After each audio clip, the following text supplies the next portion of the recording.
রাষ্ট্র কাঠামো মেরামতে ৩১ দফা বাস্তবায়নের লক্ষ্যে ও ধানের শীষের সমর্থনে ব্যাপক প্রচারণা, গণসংযোগ এবং লিফলেট বিতরণ করেছেন পাঁচলাইশ থানা স্বেচ্ছাসেবক দল ও পাঁচলাইশ থানা ছাত্রদল। রোববার বিকেলে নেতৃবৃন্দ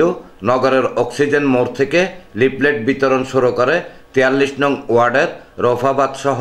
আশপাশের বিভিন্ন সড়ক ঘুরে ঘুরে ব্যবসায়ী, পথচারী এবং এলাকাবাসীর মাঝে লিফলেট বিতরণ ও ধানের শীষে ভোট দেওয়ার আহ্বান জানান।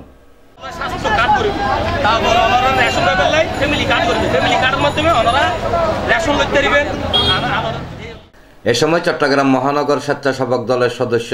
মহিরুবেল, পাঁচলাইশ থানা স্বেচ্ছাসেবক দলের সিনিয়র যুগ্ম আহ্বায়ক মোহাম্মদ মেহেরাজ উদ্দিন,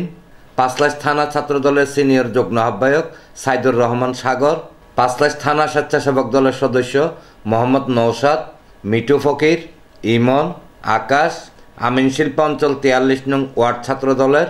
মোহাম্মদ নাইম, মোহাম্মদ জনি, রাজু, রকি